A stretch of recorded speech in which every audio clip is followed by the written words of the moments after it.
إن الحمد لله نحمده ونستعينه ونستغفره ونعوذ بالله من شرور أنفسنا ومن سيئات أعمالنا من يهده الله فلا مضل له ومن يضلل فلا هادي له وأشهد أن لا إله إلا الله وحده لا شريك له وأشهد أن محمدا عبده ورسوله أما بعد.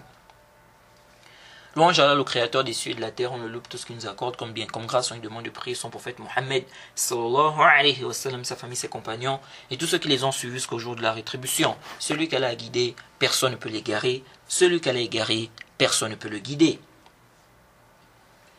Nous sommes toujours dans la traduction du livre du Cheikh Rabi' al-Maqalat al-Athariya. Nous sommes dans l'audio numéro 34. Dans l'audio précédent, on a lu la parole d'Ibn al-Qayyim où il dit que connaître la vie juste sur le jugement de celui qui délaisse la prière repose sur la connaissance de la réalité de la foi et de la mécréance. Donc, on a fait un résumé sur le lien qu'il y a entre la mécréance et le cœur. On a vu que les gens de la Sunna disent qu'il y a un lien entre la mécréance extérieure et la mécréance intérieure. Et ceci confirme aussi le principe du lien qu'il y a entre l'intérieur et l'extérieur chez les gens de la Sunna. On a vu aussi que les Murji'a voient que ce qu'on considère comme grande mécréance a un lien avec le cœur. Sauf qu'ils se sont égarés sur des points. Les gens de la Sunna disent l'acte qui est de la grande mécréance est en lui-même de la grande mécréance. La parole en elle-même qui est de la grande mécréance est de la grande mécréance en elle-même. Donc, l'acte en lui-même ou la parole en elle-même est de la grande mécréance. Mais cette parole qui est de la grande mécréance en elle-même ou cet acte qui est de la grande mécréance en lui-même a un lien avec le cœur. Maintenant, le lien peut être au niveau de l'approbation ou des actes du cœur, ou des deux.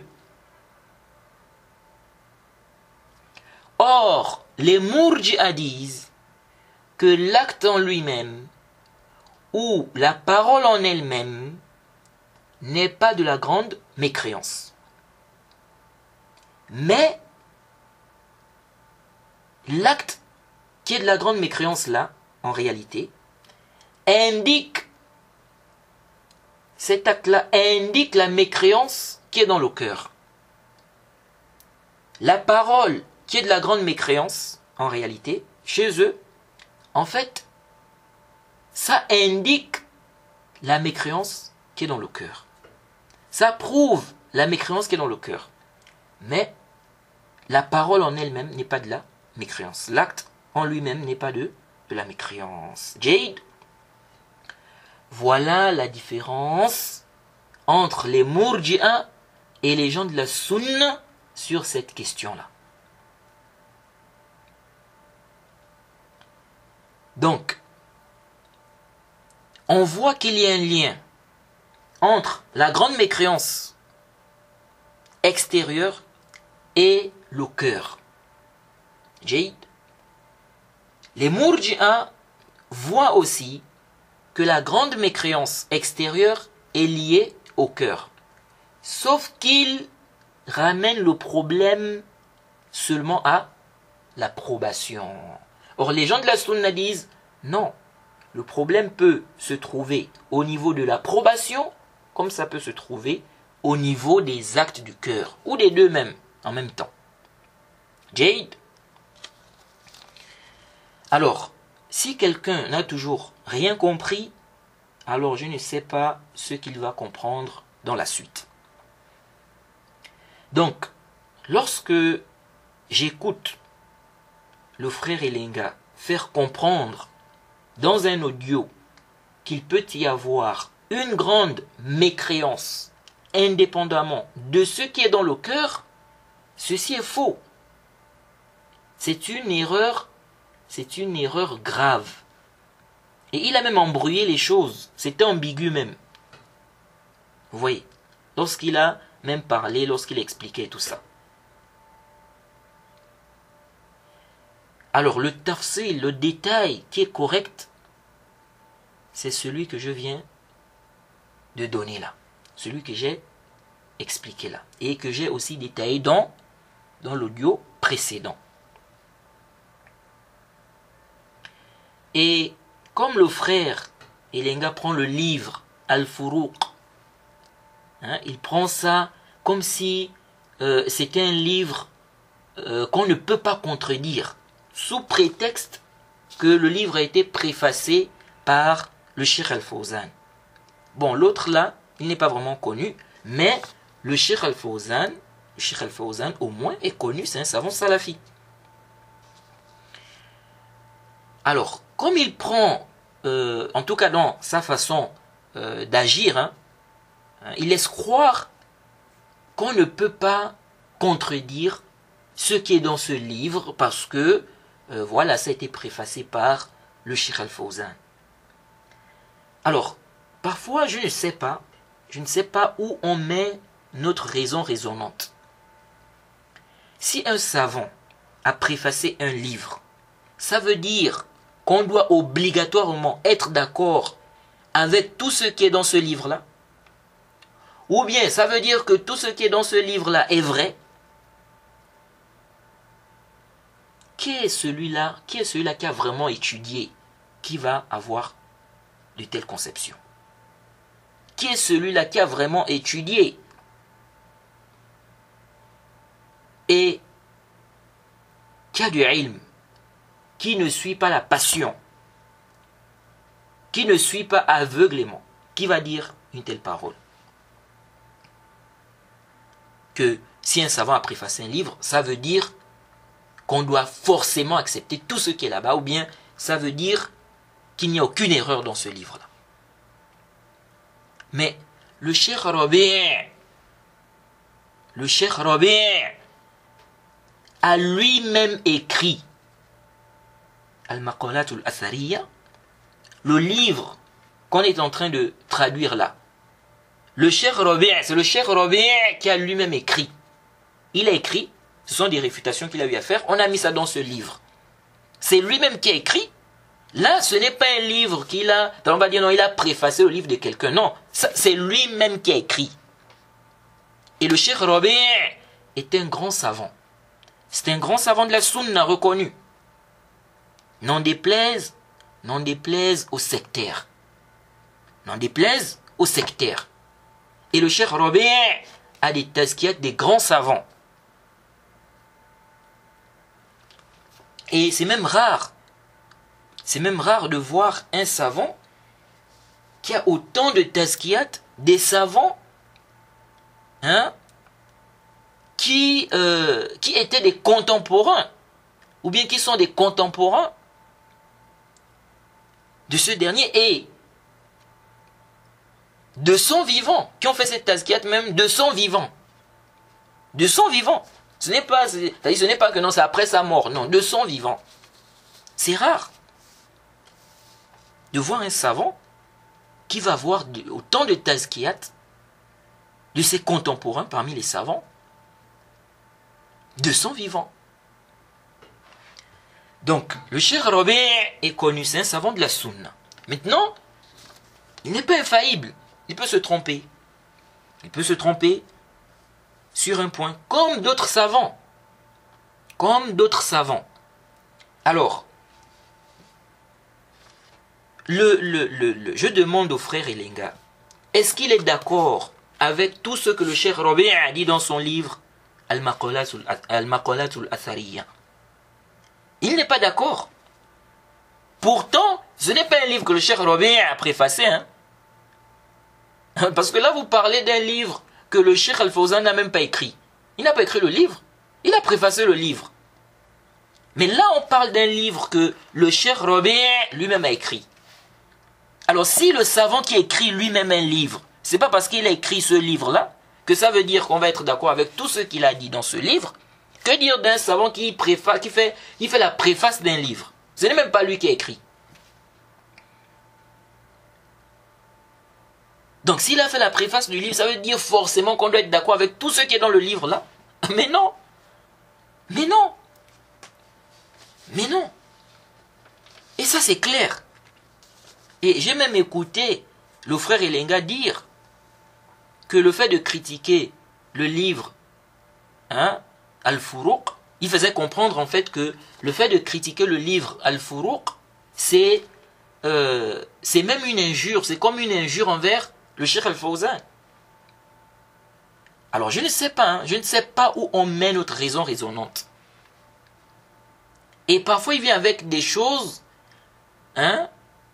des choses qui le condamnent lui-même. Donc, considérer que l'auteur d'un livre, parce que ça c'est même pas le Cheikh Al-Fawzan qui a écrit le livre là. C'est pas le livre du Cheikh Al-Fawzan. Il a seulement préfacé le livre. Donc considérer que l'auteur d'un livre s'est trompé sur des points, sur des masaïl, il a un peu exagéré, il n'a pas suivi le juste milieu sur certaines questions, et dans son livre il y a certaines erreurs, donc ça c'est une injure envers celui qui a préfacé le livre. Vous voyez ça?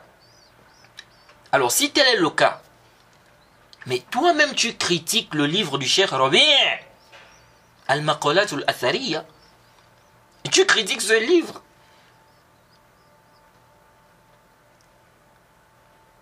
Tu vas même jusqu'à dire que la position que le Cheikh Rabi' a adoptée, c'est du irja. La position que le Cheikh Rabi' a adoptée sur le jugement de celui qui délaisse sa prière, sur le jugement de celui qui délaisse ses actes apparents, c'est du irja. Donc, si on doit suivre ta règle, c'est une injure envers le Cheikh Rabi'. Oui, si on suit ta règle, c'est une injure. Donc, tu es en train d'insulter le Cheikh Rabi'. Parce qu'en réalité, quand on regarde ta position veut dire quoi?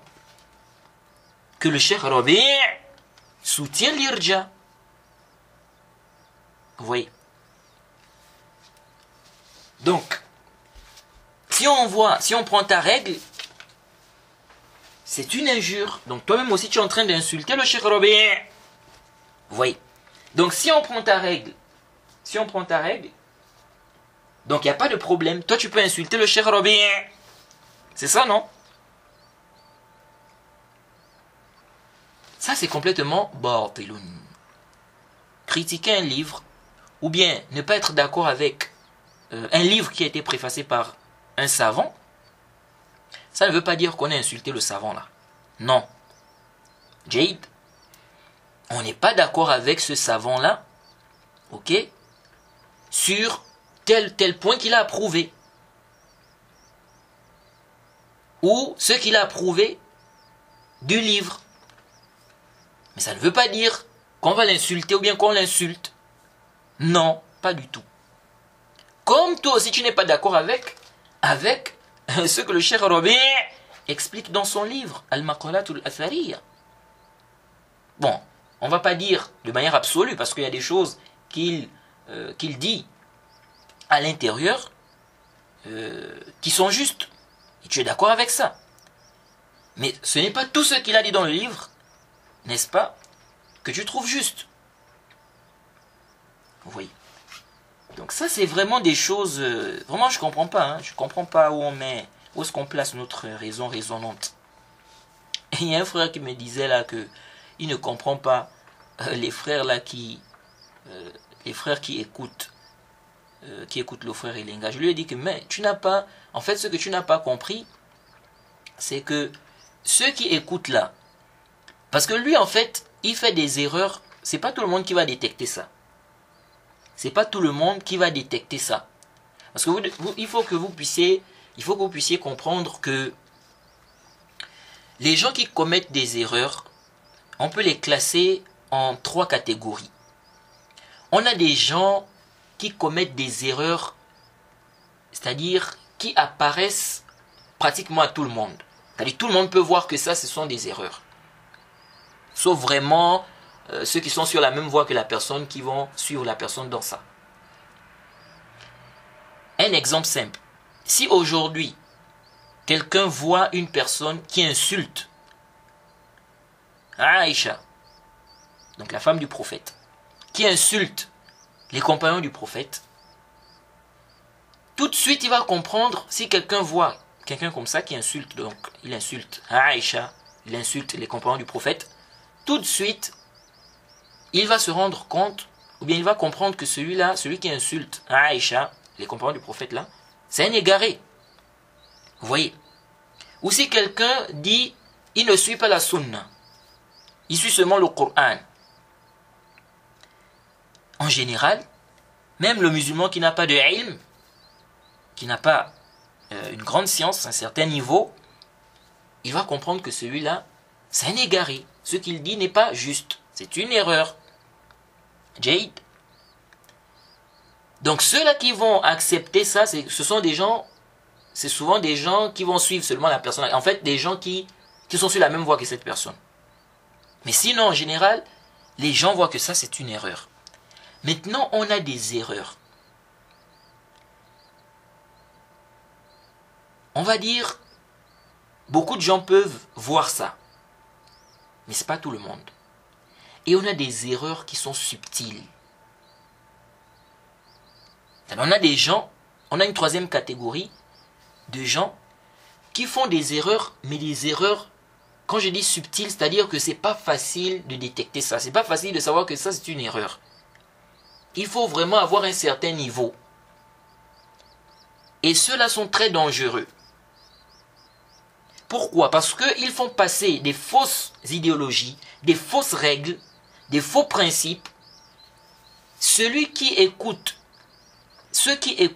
qui n'ont pas un certain niveau, ils vont prendre ces règles et ces principes-là. Ils vont adopter ça comme manhaj, comme croyance, comme voie. Parce que pour eux, ils ne se rendent pas compte que là, c'est une erreur. Parce que ce n'est pas tout le monde qui peut détecter ça. Vous voyez? C'est ça le problème. Donc je faisais comprendre aux frères que il y en a en fait, ils n'arrivent pas à détecter certaines de ces erreurs-là qui ont été évoquées. J'évoquais plusieurs erreurs du frère dans ma série de réfutations.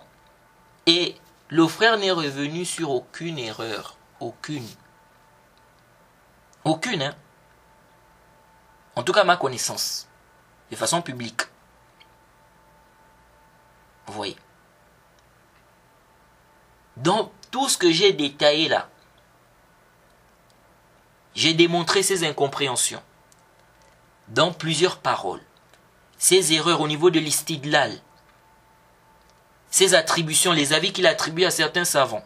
Comme l'imam Zahabi. Il a attribué une position à l'imam Zahabi qui n'était pas sa position.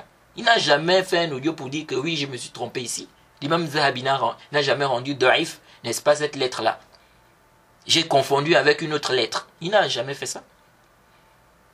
Dans un audio, là, il critiquait Abdul Majid. Il réfutait Abdul Majid. C'est bien, c'est déjà bien de le réfuter.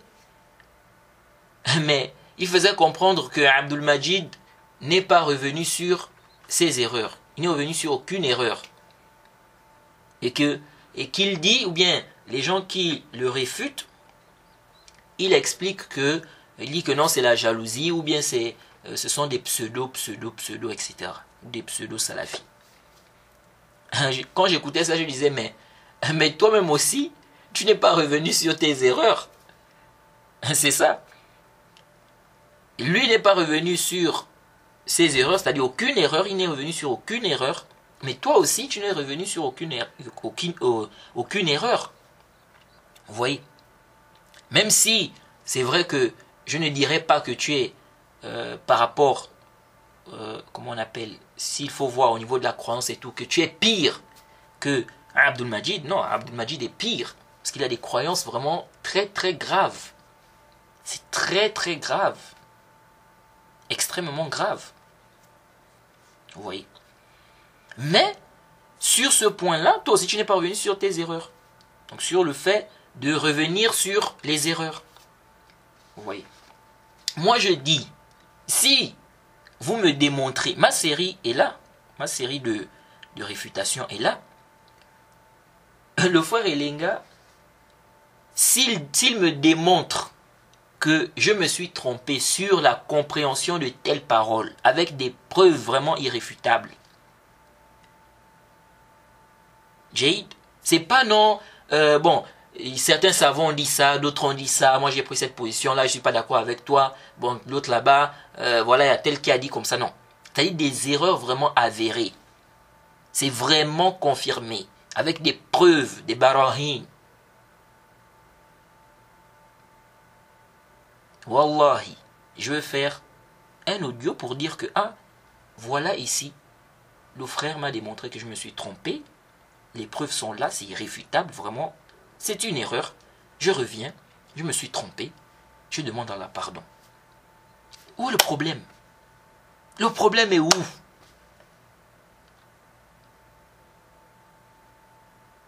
Le problème est où?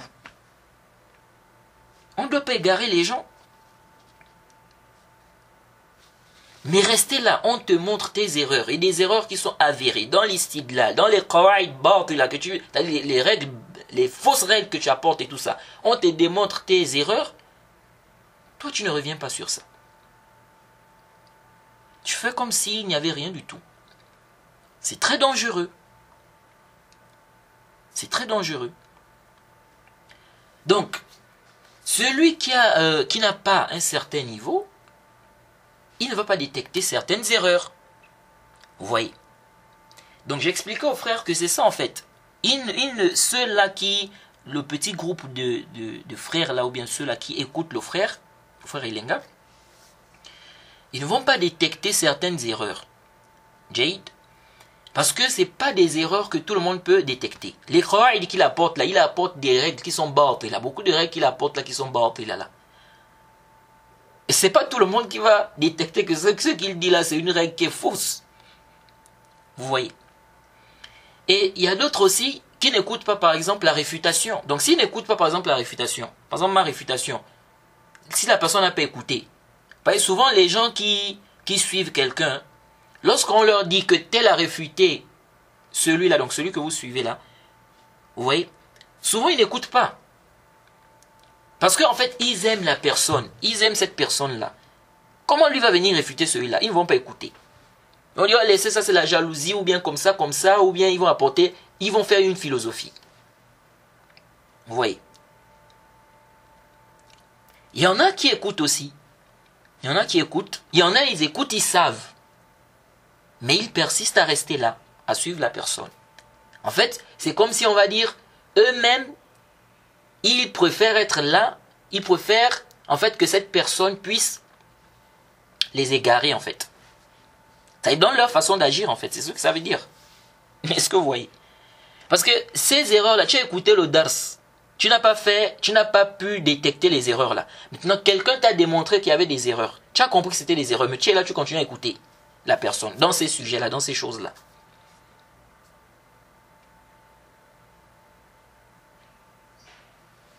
Mais la personne va toujours t'embrouiller.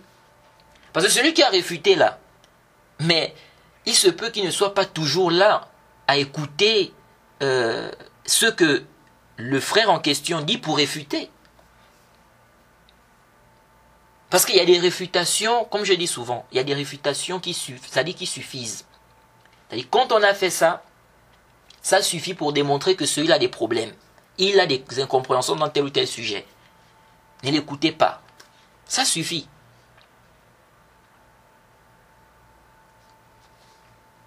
Bref. Donc il y a ça, et il y a aussi le fait que il y en a en fait qui écoutaient le frère depuis. Ceux qui l'écoutaient là, il y en a qui l'écoutaient depuis, qui le connaissent depuis. Donc pour se détacher, c'est pas facile aussi. Vous voyez, c'est pas facile. Vous voyez. Alors qu'on doit suivre le haqq. On doit suivre le haqq. tu t'es trompé, la moindre des choses, c'est de revenir sur tes erreurs. C'est ça. Mais tu es là, tu persistes sur ça. Ça déjà, ça doit même celui qui écoute, ça doit déjà, c'est-à-dire que ça doit agir en toi. Ça doit agir en toi. Moi, j'écoute quelqu'un qui fait des erreurs, c'est prouvé. Et la personne ne veut pas revenir sur ces erreurs-là. Mais ça doit t'énerver. Ça doit t'énerver. Bref. Donc, il faut que les gens fassent attention. Les erreurs ne sont pas tous au même degré. Et c'est pas tout le monde qui peut détecter toute erreur. Il y a des erreurs, on peut dire la quasi-totalité des musulmans, bien on va dire la majorité des musulmans peuvent voir que ça c'est une erreur. Il y a d'autres, ça peut être des gens qui ont un niveau un peu, voilà, c'est, on va dire moyen. Et il y a d'autres vraiment, pour détecter ça, il faut avoir un grand niveau. Enfin, il y a d'autres erreurs, pour détecter ça, il faut avoir un grand niveau. Il faut avoir un certain niveau en fait. Vous voyez. C'est pourquoi on dit de ne pas écouter n'importe qui. C'est pourquoi on dit de ne pas écouter n'importe qui. Bref. Alors. Donc comme le frère prend le livre Al-Furuq, il prend ça comme si c'était un livre qu'on ne peut pas contredire, parce que ça a été préfacé par le Cheikh Al-Fawzan. Alors, moi je vais citer ici un livre, et ça c'est au niveau de sa pratique, la façon dont il se comporte, c'est ce que ça laisse croire. Alors, moi je vais ici citer un livre aussi qui a été préfacé par le Cheikh Al-Fawzan. Ce livre-là, j'avais déjà mentionné ça. Fawaid al-Muntaqa, le livre, donc le titre du livre. Fawaid al-Muntaqa min kitab al-Sunnati min masail al-Imam Harb al-Kirmani. Le livre de l'élève du Mufti Abu Abdirrahman Sabri. Alors ce livre a été préfacé par le Cheikh Al-Fawzan. C'était préfacé aussi par le Mufti d'Arabie Saoudite. Mais alors, ce livre réfute, dans ce livre-là, on réfute ceux qui accusent d'irja, ceux qui ne rendent pas mécréants, ceux qui délaissent sa prière. Le livre-là réfute ça. Et le livre a été préfacé par le Cheikh Al-Fawzan et le Mufti. Mais est-ce que le frère Elenga a accepté ça? Est-ce qu'il a pris cette position? Il persiste toujours. En tout cas, je n'ai vu aucun audio du frère Elenga où il dit que ma position, bon, j'ai changé de position, j'accusais ceux qui ne rendent pas mécréants, celui qui délaisse sa prière d'irja, mais j'ai changé de position, je reviens sur ma position. Et tout ça, c'était une erreur de ma part. Je n'ai vu aucun audio du frère Elenga comme ça. Donc il persiste. Vous voyez? Il persiste. Et d'ailleurs, aucune erreur, il n'est revenu sur aucune erreur, comme j'ai expliqué. En tout cas, à ma connaissance. À ma connaissance. Vous voyez, tout ce que j'ai détaillé, les incompréhensions, tout ça. Et il y a même un frère là, un frère du Burkina Faso, qui m'a dit, quand il avait écouté l'audio numéro 23, je crois, il m'a dit, vraiment, tu as bien eu le frère Elenga dans l'audio numéro 23 là. Vous voyez. Donc, tout ce que j'ai détaillé là, les incompréhensions du frère Elenga, tout ça, ces erreurs dans l'istidlal, ces règles inventées qu'il apporte et tout, il n'a rien corrigé en tout cas, à ma connaissance. Vous voyez. Donc, le livre aussi a été préfacé par le Cheikh Al-Fawzan. Mais tu contredis ce qui est dans ce livre-là. Tu contredis cela. Pourtant, ça a été préfacé par le Cheikh Al-Fawzan. Donc, le fait que le Cheikh Al-Fawzan ait préfacé ça, ça ne t'a pas empêché de contredire.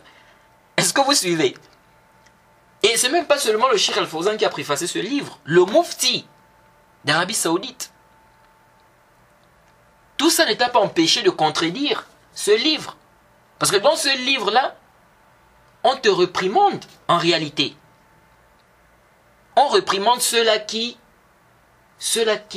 accusent d'irja, ceux qui ne rendent pas mécrants, ceux qui délaissent sa prière. Et toi, tu accuses d'irja, ceux qui ne rendent pas mécrants, ceux qui délaissent sa prière. Donc tu es concerné par cette réfutation, par ce livre.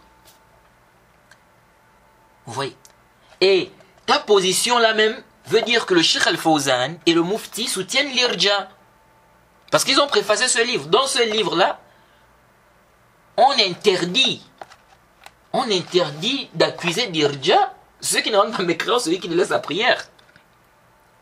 Et le Cheikh Al-Fawzan a lu ce livre, il a préfacé le livre, il voit que c'est un bon livre. Le Mufti aussi. Donc, en réalité, selon ta position, le Cheikh Al-Fawzan soutient l'irja. Parce qu'il soutient le fait de réprimander ceux qui accusent d'irja, ceux qui ne rendent pas mécrants, ceux qui laissent la prière. Est-ce que vous suivez? Le Mufti aussi soutient l'irja. Parce que tous les deux, que ce soit le Cheikh Al-Fawzan, que ce soit le Mufti, les deux voient que les savants de la Sunna ont divergé sur le jugement de ceux qui laissent la prière. Et ils considèrent cette divergence-là. Et les gens sont même allés c'est-à-dire les gens sont allés même plus loin. Hein. Ils sont allés très loin. J'ai écouté même, ils ont posé la question au Cheikh Al-Fawzan. Vraiment c'est terrible. Ils ont posé la question au Cheikh Al-Fawzan, est-ce qu'on rend mécréant? Regardez, hein. Est-ce qu'on rend mécréant celui qui ne rend pas mécréant celui qui délaisse sa prière? Donc ce n'est même plus une question d'accusation d'irja. On est même déjà à la question du takfir. Est-ce qu'on rend mécréant celui qui ne rend pas mécréant celui qui délaisse sa prière? Le Cheikh Al-Fawzan a dit, là il y a un khilaf, il y a une divergence entre les savants sur le sujet. Il a dit quoi? Il a dit non mon frère, il y a une divergence sur le sujet. Vous voyez. Donc, bref, il a fait une réfutation par rapport à cela. Donc, dans ce livre, hein, je prends ce livre-là, parce que ça devient maintenant ça. Cheikh Al-Fawzan a préfacé, C'est-à-dire, c'est terrible, hein. Donc, là-bas, on ne peut pas contredire. Le Cheikh Al-Fawzan a préfacé, là-bas, on ne peut pas contredire. Mais ici, là, on peut contredire, c'est ça, non? Parce que ici, là aussi, le Cheikh Al-Fawzan a préfacé. Il a préfacé aussi ce livre-là. Et là-dedans, on te réfute. On te réfute. On réfute ici, là, ceux-là qui accusent d'irja, ceux qui ne rendent pas mécrants, ceux qui délaissent sa prière. Et toi, tu accuses d'irja, ceux qui ne rendent pas mécrants, ceux qui délaissent sa prière.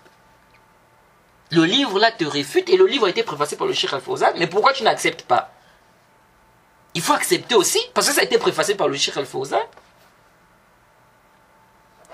Donc on comprend que c'est la passion. Non, le Cheikh Al-Fawzan a préfacé, le Cheikh Al-Fawzan a... Mais c'est parce qu'il a préfacé, donc on doit être forcément d'accord avec tout ce qui est là-bas. Mais toi-même, tu n'es pas d'accord avec un livre aussi qu'il a préfacé. Tu n'es pas d'accord avec tout ce qui est dans le livre là.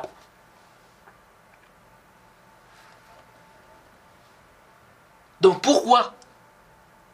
Quand c'est toi, donc tu peux contredire. Mais les autres n'ont pas le droit de contredire. Vraiment c'est terrible, hein.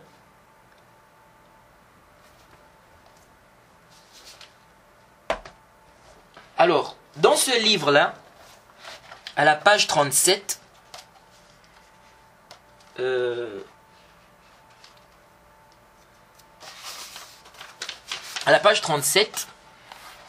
l'auteur du livre dit quoi?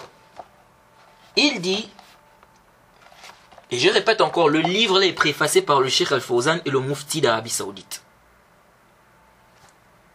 Et le livre est vendu ici en Arabie Saoudite. C'est vendu à la je crois que c'est la bibliothèque Darul Muslim. Je crois que c'est ça. Darul Muslim. Dans cette bibliothèque-là, on vend ce livre-là. Alors, donc c'est juste à côté de l'université. Il dit à la page 37 du livre. Il dit le kufr apparent. Non, on va commencer par la page... non, j'ai dit 37. Là, j'étais à la page 38, pardon. À la page 37, donc on commence par la page 37. Il dit... Donc, il est en train de parler des murji'a. Il est en train de parler des murji'a. De leur position par rapport au kufr. Il dit... Il n'y a pas de kufr chez eux, donc, par les membres. Jaïd. Donc, la désobéissance à Allah par les membres n'influence pas la foi. Il dit car, donc on traduit directement, rapidement, une traduction approximative. Il dit car il ramène le takfir des actes, le takfir par les actes apparents à une chose du cœur. Donc les murji'a, ils ramènent le takfir par les actes apparents, ok, à une chose du cœur. Ils ne décrivent pas l'œuvre comme étant de la mécréance, Jaïd, en elle-même. C'est plutôt un signe du kufr. C'est plutôt une indication du kufr. Il dit, exemple, celui qui insulte Allah, chez eux, il n'est pas mécréant par l'injure là, en elle-même. Il n'est pas mécréant par l'injure là en elle-même. Plutôt, ils le rendent mécréant à cause de l'istihlal. Donc le fait de rendre halal la chose. Et ceci revient à leur croyance, Jaïd, que les œuvres ne font pas partie de la foi. Et donc, il dit, et donc ils ne décrivent pas l'acte, ou bien un acte, comme étant du kufr. Ils ne décrivent pas un acte comme étant du kufr. Donc ils ne disent pas c'est du kufr, l'acte en lui-même. Il dit, mais il renvoie la chose, ou bien il considère, pardon, la chose comme étant un dalil, un signe du kufr. Car le kufr n'est que n'est que dans le cœur. Voilà. Le kufr n'est que dans le cœur. Jaïd. Donc il fait comprendre en fait ici que les murji'a, il faut comprendre ici que les murji'a ne décrivent pas l'acte comme étant du kufr. Pour eux, l'acte qui est du kufr là, en réalité c'est pas du kufr en lui-même. Mais c'est la preuve du kufr qui est dans le cœur. Ensuite il dit, ce sur quoi sont les gens de la sunna, donc la position des gens de la sunna, il dit, donc là il te parle maintenant de la position des gens de la sunna. Il dit, ce sur quoi sont les gens de la sunna, c'est que l'injure, donc le fait d'insulter Allah, Jaïd, c'est de la mécréance, cette injure-là, c'est de la mécréance en elle-même. Ou bien le fait d'insulter Allah est de la mécréance, n'est-ce pas? L'acte est de la mécréance en lui-même.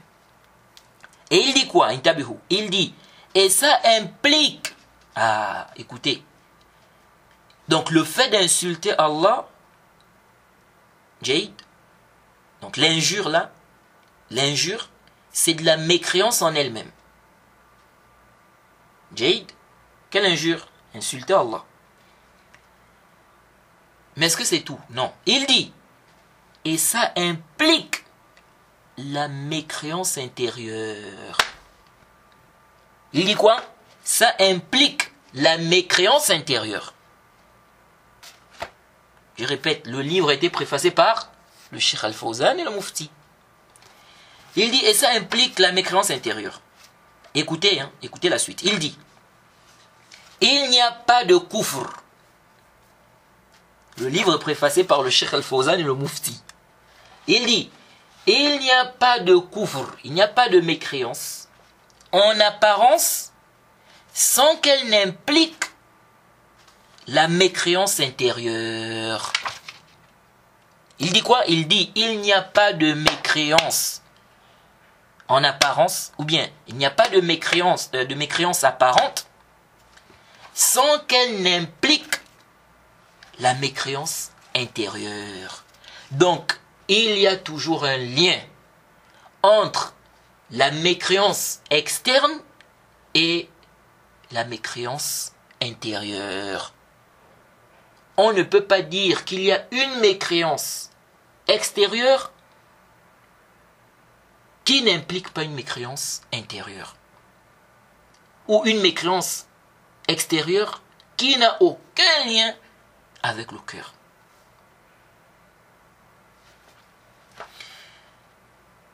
Donc il dit ici qu'il n'y a pas de mécréance en apparence, jade, ou bien de mécréance apparente,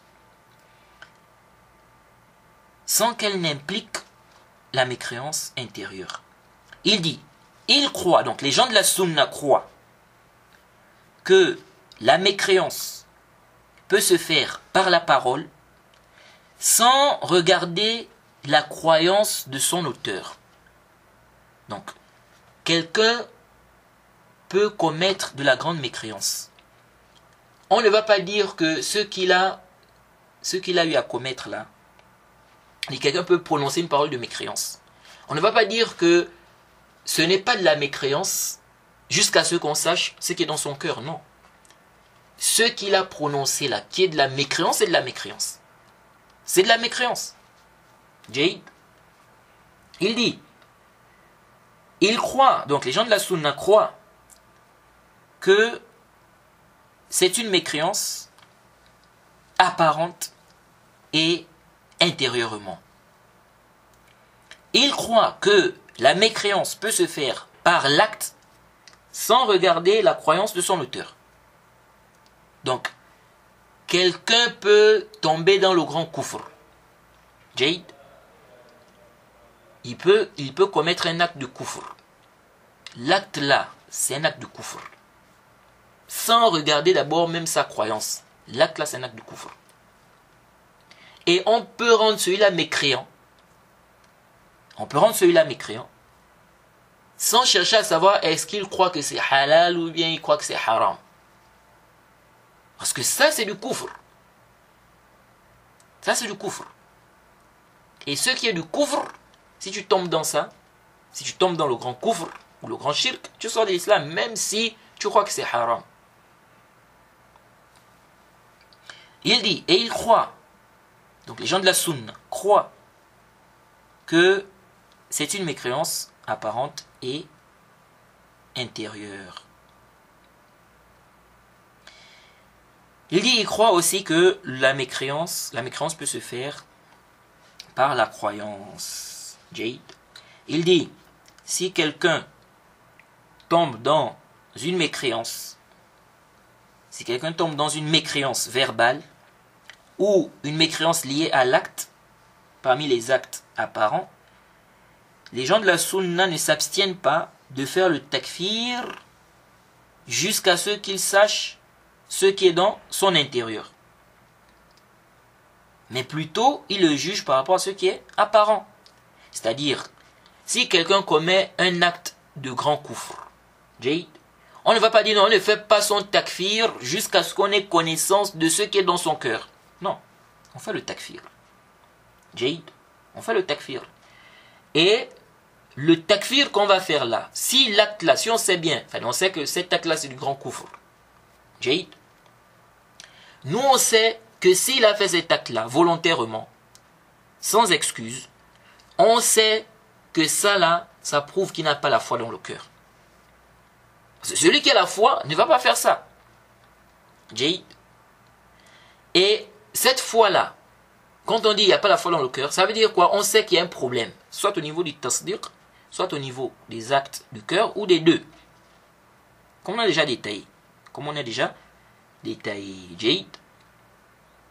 Donc ça c'est important. Il est important de comprendre cela. Ensuite il dit, le kufr, donc la mécréance apparente, implique la mécréance intérieure. Ou bien la mécréance extérieure implique la mécréance intérieure. Ensuite il a cité la parole de Hafiz al-Hakami, qu'on avait déjà cité même. Il a cité ça aussi ici. Et ensuite il a dit, donc à la page 38, il dit à la page 38, la mécréance extérieure, ou bien la mécréance apparente, est une preuve de la mécréance intérieure.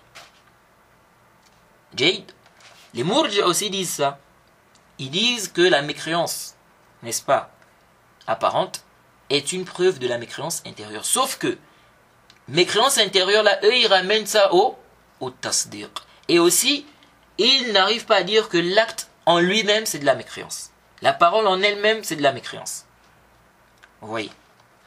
Donc, il dit ici que le kufr, qui est zahir, hein, il dit quoi? Il dit, wal kufru zahir, dalilun ala kufri al-batin. Il dit la mécréance qui est apparente, hein, est une preuve de la mécréance intérieure. Ensuite, il a cité des propos du Cheikh l'Islam, tout ça. Il a cité des paroles et tout. Vous voyez. Donc ça, c'est un point qui est important. Donc il est important de comprendre cela. C'est ça la croyance des gens de la Sunna, les frères. C'est ça la croyance des gens de la Sunna. La mécréance extérieure implique la mécréance intérieure. Il y a un lien entre l'extérieur et l'intérieur. Ne nous dites pas que quelqu'un sort de l'islam et ça n'a aucun rapport avec son cœur. Ça n'a aucun lien avec le cœur. Non. Ne me dites pas ça. Dites pas non, ça c'est la croyance des Mourjiens. Non, vous n'avez pas bien saisi. Vous n'avez pas bien saisi.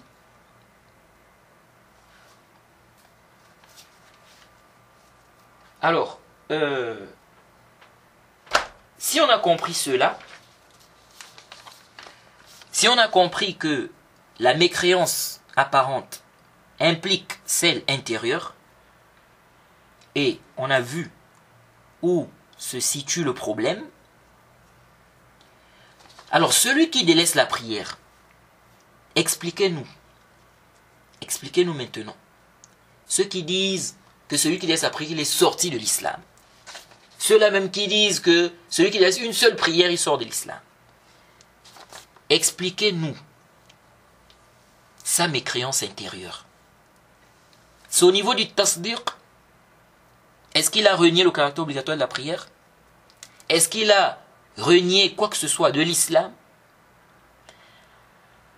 Ou le problème se situe au niveau des actes du cœur? Est-ce qu'il a détesté le prophète et Allah? Est-ce qu'il n'y a pas la vénération dans son cœur? Il n'y a pas le respect dans son cœur? Est-ce qu'il n'y a pas la sincérité? Où est le problème? Son kufr intérieur, c'est où? C'est à quel niveau? C'est où l'ishkal? Expliquez-nous un peu cela. Parce que si vous dites qu'il est sorti de l'islam, ça veut dire qu'il n'a pas la foi. Donc il n'y a pas la foi intérieure. Ça veut dire qu'il y a le kufr intérieur ici chez lui. Jade, maintenant expliquez-nous son kufr intérieur là. Jade. Et quand on regarde, on sait bien que celui qui a laissé la prière, il ne renie pas le caractère. Celui qui délaisse la prière par paresse. Hein, parce que celui qui renie le caractère obligatoire, celui-là c'est un mécréant.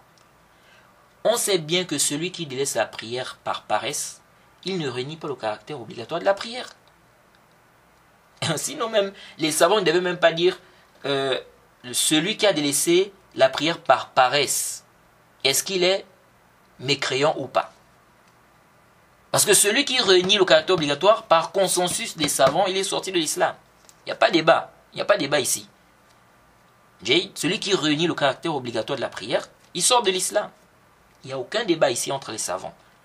Donc lorsque les savants disent celui qui délaisse la prière par négligence, est-ce qu'il sort de l'islam ou pas? C'est parce qu'ils savent que quelqu'un peut délaisser la prière par négligence tout en reconnaissant le caractère obligatoire. Vous voyez? Donc, celui qui a délaissé la prière, est-ce qu'il a renié le caractère? Celui qui a délaissé la prière par négligence, par paresse, est-ce qu'il a renié le caractère obligatoire de la prière? Vous allez trouver beaucoup de gens qui délaissent la prière, mais ils reconnaissent que la prière est obligatoire. Vous voyez? Maintenant, quelqu'un va venir dire, non, même s'il reconnaît, même s'il dit que c'est obligatoire, c'est un menteur, c'est pas vrai. Parce que si c'était vrai, il devait prier. S'il croyait vraiment que c'est obligatoire, il devait prier. Et ça, c'est ce que tu apportes là. C'est une prétention, c'est une affirmation gratuite. Jade. Parce que si il faut se baser sur ça, quelqu'un peut dire, quelqu'un qui fait le zina, on vient lui demande, tu sais que c'est haram? Il dit oui, je sais que c'est haram, je reconnais que c'est interdit. On dit non, non, non, non, tu ne crois pas que c'est interdit. Si tu croyais que c'était interdit, tu ne devais pas faire le zina. Celui qui délaisse le jeûne, tu crois que le jeûne est obligatoire? Oui, c'est obligatoire. Oui, c'est obligatoire, vraiment, bon. Il faut faire des doigts, vraiment, la paresse, vraiment la négligence, on va dire. C'est la négligence, en fait. Mais je sais que c'est obligatoire. C'est obligatoire, vraiment, ça, je sais. Il faut faire des doigts pour moi, vraiment, pour que je commence à jeûner et tout. Je sais que c'est obligatoire, vraiment. Je suis dans le péché. Ce que je fais là n'est pas bien. Quelqu'un va dire, non, non, non, non. Non, tu ne crois pas que le jeûne de Ramadan est obligatoire. Parce que si tu croyais que c'était obligatoire, tu allais jeûner. La zakat, pareil. Et voilà comment on va faire sortir les gens de l'islam comme ça. Vous voyez. Quelqu'un commet un péché, on dit, si tu croyais que c'était haram, tu n'allais pas faire. Quelqu'un délaisse une obligation, si tu croyais que c'était obligatoire, tu n'allais pas délaisser. Est-ce que vous voyez un peu? Donc, celui qui délaisse la prière, Jade, par négligence, par paresse, Jade, on sait bien que celui-là ne réunit pas le caractère obligatoire de la prière. Parce que s'il réunit le caractère obligatoire, on va le classer dans la catégorie de ceux qui réunissent le caractère obligatoire de la prière, et c'est un mécréant. Jade. Maintenant, s'il délaisse par paresse, tout en reniant, ça c'est un kafir. Ça c'est un mécréant aussi. Jade. Ça, il n'y a pas de doute là-dessus. Il n'y a pas de divergence parce qu'il réunit le caractère obligatoire de la prière. Donc, celui qui délaisse la prière, expliquez-nous. Celui qui délaisse la prière par négligence. Il a renié le caractère obligatoire de la prière? Est-ce qu'il a renié le caractère obligatoire de la prière? Est-ce qu'il a renié l'islam? Est-ce qu'il a renié quoi que ce soit? Est-ce qu'il a renié quelque chose qui est venu dans l'islam? Il a renié quelque chose? S'il a renié, expliquez-nous ce qu'il a renié et comment il a renié ça. Jade? Est-ce qu'il a un problème au niveau des œuvres du cœur? S'il a un problème au niveau des œuvres du cœur, expliquez-nous. Parce que la mécréance peut ne pas être au niveau du tasdiq, mais ça peut être au niveau des actes du cœur. Jade, parce que le kufr, ce n'est pas seulement le reniement, le takzib. Jade. Les savants classent la mécréance en 5 catégories. Je crois qu'on avait même détaillé ça dans les annulatifs de l'islam. Donc, expliquez-nous où se situe la mécréance intérieure de celui qui délaisse la prière. Jade. Si on médite bien, en réalité, si on médite bien, on va se rendre compte que celui qui délaisse la prière par ici ne sort pas de l'islam. Parce que quand on regarde au niveau de la mécréance intérieure, en vérité, on ne peut pas situer où se situe le problème ici. Ou bien on ne peut pas situer le problème plutôt. Et si on arrive à situer, ça ne tient pas. Parce qu'il y a certains savants qui ont essayé d'expliquer la mécréance intérieure de celui-là, celui qui délaisse sa prière. Mais ils ont apporté des choses qui sont discutables.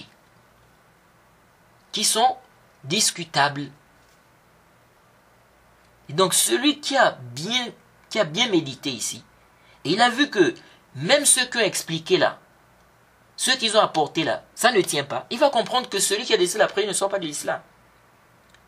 On a vu que Ibn al-Qayyim nous a fait comprendre que connaître la vie juste concernant le jugement de celui qui délaisse sa prière repose sur la réalité, sur la connaissance de la réalité du koufr, donc de la grande mécréance, ou bien la connaissance de la réalité de la mécréance et la connaissance de la réalité de la foi. Jade. Pourtant, on contredit Ibn al-Qayyim sur la position, sur le jugement de celui qui délaisse sa prière. Donc ça veut dire quoi? Que Ibn al-Qayyim n'a pas compris la réalité du koufr, la réalité de la foi. Il a compris. Il a très bien compris même. Mais là où on n'a pas été d'accord avec Ibn al-Qayyim, c'est où? C'est dans le ta'lil que lui l'a apporté. Jade. C'est-à-dire ce qu'il a dit est juste. Pour bien comprendre, pour comprendre la vie juste, concernant le jugement de celui qui délaisse sa prière, il faut bien comprendre la réalité du koufr et la réalité de la foi. Jade. Le problème, c'est quoi? C'est que Ibn al-Qayyim a compris. Il a compris qu'il y a un lien entre la mécréance extérieure et la mécréance intérieure. Il connaît. C'est quelqu'un qui connaît. Parce que ça, c'est des gens qui ont... L'Ibn al-Qayyim, le Cheikh al-Islam, sont des gens qui connaissent ces masaïl-là. Les masaïl du iman, du koufr, etc. Jade. Ils connaissent bien ces masaïl-là. Donc, lui, il sait, Ibn al-Qayyim sait qu'il y a un lien. Alors, comme il sait qu'il y a un lien, alors, il faut donc comprendre où se situe le problème de celui qui a délaissé la prière.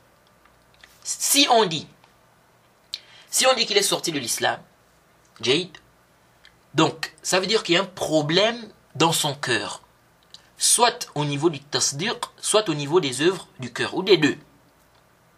Si on dit qu'il est sorti de l'islam, maintenant ce problème-là se situe à quel niveau? Ibn al-Qayyim a essayé d'expliquer. Est-ce que vous voyez? Et donc, nous, on a contredit Ibn al-Qayyim ici.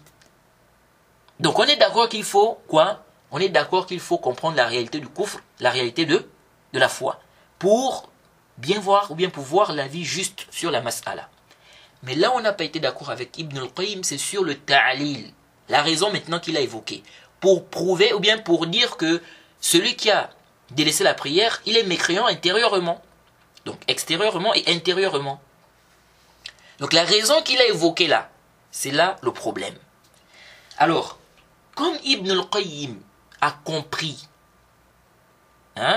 qu'il y a un lien entre la mécréance extérieure ou bien la mécréance externe et la mécréance, n'est-ce pas, interne, comme il a compris ça, il a compris que si on dit que celui qui délaisse sa prière, il est sorti de l'islam, il faut bien qu'on explique son koufr intérieur se trouve où? Vraiment, la façon dont j'explique la mas'ala ici, peut-être vous n'allez trouver aucun prêcheur francophone qui va vous expliquer la mas'ala là comme ça. Parce que là maintenant, on rentre un peu plus en détail. Là, on explique maintenant la mas'ala là, on va dire d'une façon... on explique ça d'une autre façon en fait. Par rapport à ce que vous avez l'habitude d'écouter. Parce que il y en a qui se limitent seulement là. Non, on a dit comme ça, dans le hadith, on a dit kafar, fakot kafar. Non, il est kafir, il est sorti islam.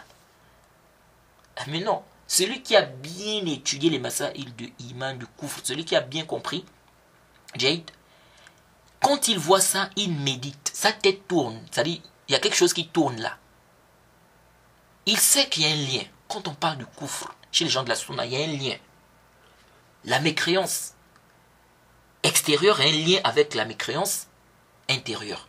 C'est-à-dire, si on dit que quelqu'un est sorti de l'islam, ça veut dire qu'il n'a plus la foi dans le cœur. Ça veut dire qu'il est mécréant intérieurement. Et on sait bien que la mécréance intérieurement, c'est sur deux choses. Soit c'est au niveau du tasdiq, soit c'est au niveau des actes apparents, des actes du cœur, excusez-moi, soit c'est au niveau du tasdiq, soit c'est au niveau, n'est-ce pas, des actes du cœur, soit c'est au niveau des deux. Donc, il essaie maintenant de regarder. lui, il a son problème où? Est-ce qu'il a renié ceci? Est-ce qu'il a renié cela? Est-ce que... Bon, je recommence par le tasdiq. Bon, il ne voit pas. Il ne voit pas ce qui montre vraiment que celui-là, il a renié ceci, cela, ceci, cela. Maintenant, il vient au niveau des œuvres du cœur. C'est quoi le problème ici? Est-ce qu'il n'aime pas Allah et son prophète? Est-ce que comme ça? Est-ce que comme ça? Il se rend compte aussi que ici, là, il ne trouve pas, ça ne passe pas. Alors, il conclut, qu'est-ce qu'il conclut? Il conclut que donc en réalité, celui qui délaisse sa prière, Jade, par négligence, il reconnaît que c'est obligatoire, il ne sort pas de l'islam. Il ne sort pas de l'islam. Jade. Maintenant, celui-là qui voit que c'est de la grande mécréance, Jade, celui qui voit que c'est de la grande mécréance, celui qui a bien compris les masaïl du kufr, du iman, ils étaient obligés, en fait, ceux-là qui ont bien compris ça, ils étaient obligés d'expliquer. Ils étaient obligés d'expliquer. C'est pourquoi on avait vu le Sham al-Usaymin, le cher Ibn al-Usaymin avait essayé d'expliquer comment celui qui a décidé après il est devenu mécréant. On avait vu ça. On avait vu ça, je crois c'est dans l'audio numéro 2. L'audio numéro 2 de la série de réfutation contre le frère Ilenga. Je crois que c'est l'audio numéro 2. Il essaie d'expliquer comment il est mécréant intérieurement. Et on avait vu que ça ne passait pas. Alors Ibn al-Qayyim aussi a essayé d'expliquer. Il dit à la page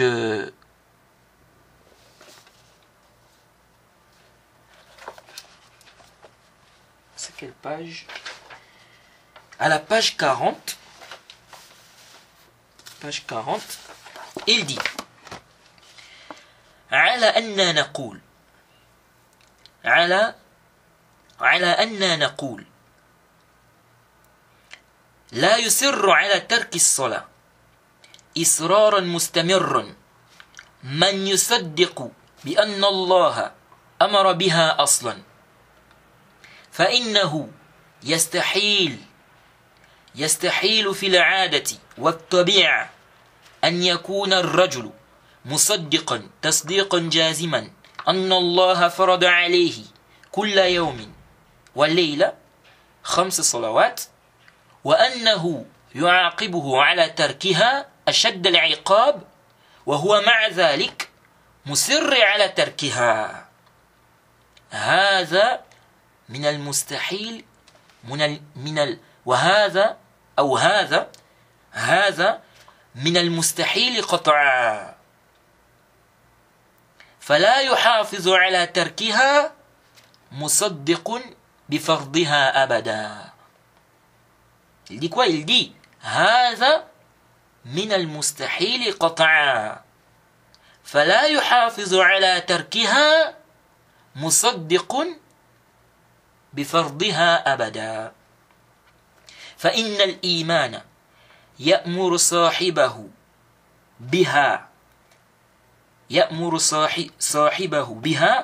فحيث لم يكن في قلبه ما يأمر بها فليس في قلبه شيء من الإيمان. Vous voyez ça? Ibn al-Qayyim a compris. Il a compris qu'il y a un lien entre l'intérieur et l'extérieur. Ce n'est pas certains aujourd'hui qui parlent sur ces questions-là. Non, celui qui laisse après, il est sorti de l'islam, il est kafir. Mais il ne comprend même pas. Comment il est kafir? Comment il est sorti de l'islam?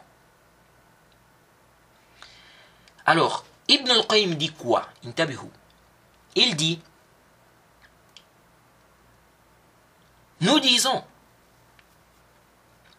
en plus nous disons, ne persiste à délaisser la prière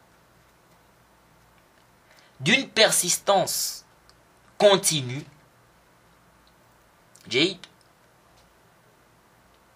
celui-là qui croit qu'Allah a obligé la prière à la base. Il dit quoi? Que ne persiste, c'est-à-dire celui-là qui croit, en fait il dit, celui qui croit qu'Allah a obligé la prière, il ne peut pas persister à délaisser la prière d'une persistance continue. C'est-à-dire celui qui croit qu'Allah a obligé la prière, il ne persiste pas à délaisser la prière. Donc Ibn al-Qayyim veut nous faire quoi? Veut nous faire comprendre quoi ici? Il veut nous faire comprendre que celui qui persiste à délaisser la prière d'une persistance continue, il ne croit pas qu'Allah a obligé la prière. Il ne croit pas qu'Allah a obligé la prière. Donc pour Ibn al-Qayyim, celui qui persiste à délaisser la prière, donc d'une persistance continue, il ne croit pas que la prière est obligatoire. Vous voyez ça? Donc ici, là, le problème, c'est à quel niveau? Au niveau du tasdiq. Vous voyez? Donc, ne persiste à délaisser la prière d'une persistance continue. Jade. Donc, en fait, quelqu'un qui croit qu'Allah a obligé la prière, il ne persiste pas à délaisser la prière d'une persistance continue. C'est ça, en fait. Jade. Ensuite, il dit, il est impossible, dans la nature, habituellement, qu'un homme croit d'une approbation ferme qu'Allah a obligé sur lui, chaque jour et chaque nuit, 5 prières, et qu'il va le châtier s'il délaisse ces prières-là, d'un des châtiments les plus durs. Et avec cela, il persiste à délaisser la prière. Ceci est impossible, c'est forcément impossible. Donc, Ibn al-Qayyim fait comprendre quoi ici? Il fait comprendre que celui qui croit fermement qu'Allah a obligé la prière, il ne peut pas persister à délaisser la prière. C'est-à-dire celui qui croit fermement qu'Allah a obligé la prière, et que s'il délaisse la prière, il va être châtié, il ne peut pas persister à délaisser la prière. Il dit ceci est impossible. S'il persiste à délaisser la prière, Ibn al-Qayyim fait comprendre que celui-là ne croit pas qu'Allah a obligé la prière. Vous voyez ça? Il dit, c'est pourquoi il dit, ne persiste à délaisser la prière. Il dit à la suite, ne persiste à délaisser la prière. Celui-là qui croit en l'obligation, voilà, il dit, celui qui croit en l'obligation de la prière ne persiste pas à la délaisser. Il ne persiste pas à délaisser la prière. Ibn al-Qayyim fait comprendre quoi? Il dit quoi ici? Il dit ici que celui qui croit au caractère obligatoire de la prière, il ne persiste pas à délaisser la prière. Donc pour Ibn al-Qayyim, s'il délaisse la prière en persistant, c'est-à-dire il persiste à délaisser la prière, pour Ibn al-Qayyim, il ne croit pas que la prière est obligatoire. Il dit, certes, la foi ordonne à son auteur de l'accomplir. Donc la foi ordonne à la personne d'accomplir, n'est-ce pas? La foi ordonne à la personne d'accomplir la prière. Il dit, du moment où il n'y a pas dans son cœur ce qui lui ordonne d'accomplir la prière, eh bien, il n'y a pas dans son cœur quoi que ce soit, ou bien il n'y a rien comme foi dans son cœur. Jade, il n'y a rien dans son cœur comme foi. Il n'y a rien dans son cœur comme foi. Donc, pour Ibn al-Qayyim, celui-là qui persiste à délaisser la prière, il n'a pas de foi. Il n'a pas de foi dans son cœur. Il ne croit pas au caractère obligatoire de la prière. Alors, ça c'est l'explication qu'Ibn al-Qayyim a donnée pour justifier la mécréance intérieure de celui qui délaisse la prière. Mais est-ce que ça c'est sahih? Nous disons que ce n'est pas sahih. Ce n'est pas sahih. Cette façon de s'argumenter n'est pas juste. Et c'est même batilun. C'est même faux. Kif? Parce que ça c'est un argument pour les Khawarij. C'est un argument pour les Khawarij. Les Khawarij peuvent faire le même istidlal pour rendre mécréant celui qui délaisse une obligation ou celui qui commet un péché. Par exemple ici là, on peut dire على أننا نقول لا يصر على فعل الزنا إصرارا مستمرا من يصدق أن الله حرم عليه الزنا فإنه يستحيل في العادة والطبيعة أن يكون الرجل مصدقا تصديقا جازما أن الله حرم عليه الزنا وأنه يعاقبه على فعله أشد العقاب وهو مع ذلك مصر على فعله هذا من المستحيل قطعا فلا يستمر على فعله مصدق بتحريمه أبدا فإن الإيمان ينهى صاحبه عنه فحيث لم يكن في قلبه ما ينهى عنه فليس في قلبه شيء من الإيمان بالضبط comme ce qu'il a dit là. On remplace tout ce qui... Là où il a parlé de la prière, on remplace ça seulement par le zina. Jade. Ou bien une autre obligation. Jade. Là où il a parlé de la prière, on remplace ça par une autre obligation. Par exemple, le jeûne. Par exemple, la zakat. Jade. Par exemple, ici, là, par rapport au zina. Un khariji peut dire ne persiste à commettre le zina Jade, d'une persistance continue, ne persiste à faire cela, ou bien celui qui persiste à faire cela, il ne croit pas qu'Allah a interdit sur lui le zina. Il n'est pas possible, c'est impossible, dans la nature, habituellement, qu'un homme croit d'une approbation ferme qu'Allah a interdit sur lui le zina et qu'il va le châtier s'il commet le zina, d'un des châtiments les plus durs. Et avec ça, il persiste à commettre le zina. Ceci est impossible. C'est forcément impossible. Celui qui croit à l'interdiction du zina ne peut pas persister à commettre le zina. On y persiste à commettre le zina, quelqu'un qui croit à l'interdiction du zina.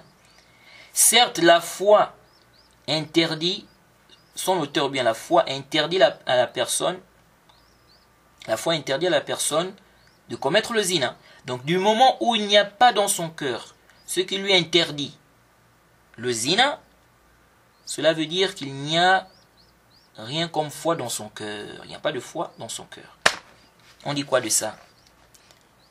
Ou bien on va remplacer le zina ici par une obligation. Le jeûne. On dit ne persiste. Celui qui persiste à délaisser le jeûne. Donc il n'accomplit aucun jeûne. Des années et des années. Il vit comme ça. Il n'accomplit aucun jeûne de Ramadan. Aucun jeûne. Il n'accomplit pas le jeûne. Il passe des années et des années comme ça. Quelqu'un peut dire, celui qui persiste à délaisser le jeûne d'une persistance continue, il ne croit pas qu'Allah a obligé sur lui le jeûne.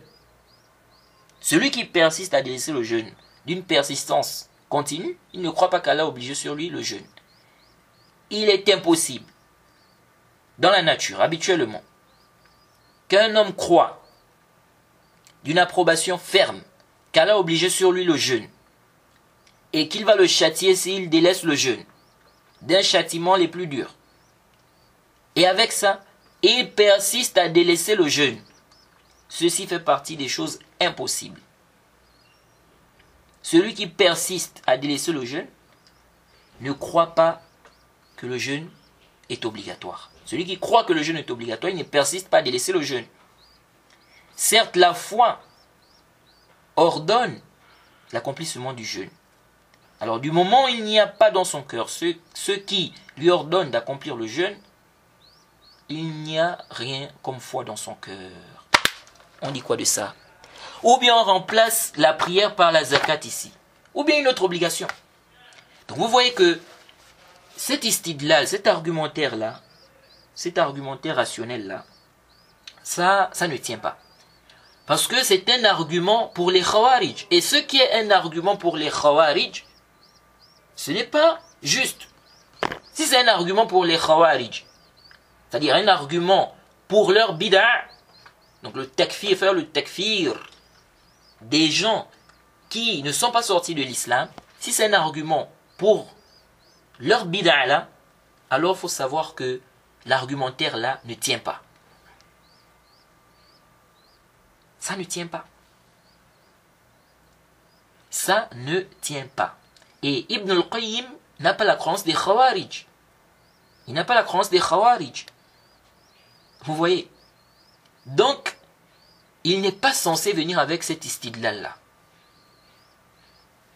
Parce que ça, en réalité, si on prend ça comme ça c'est un istidlal qui est un argument pour les Khawarij. C'est-à-dire, ils peuvent prendre cet istidlal-là pour rendre mécréant celui qui délaisse n'importe quelle obligation. C'est-à-dire en venant avec cet argumentaire-là. En s'exprimant comme ça. Vous voyez. Ensuite, nous disons,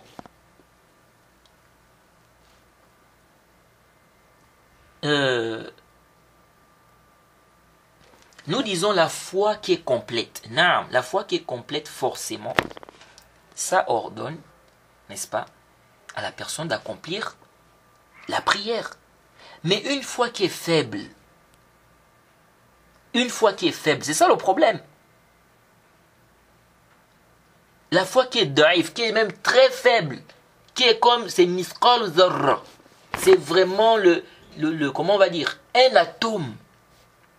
On avait déjà expliqué. Quand on dit misqal zarra, il y a des savants qui ont dit c'est la chose la plus petite.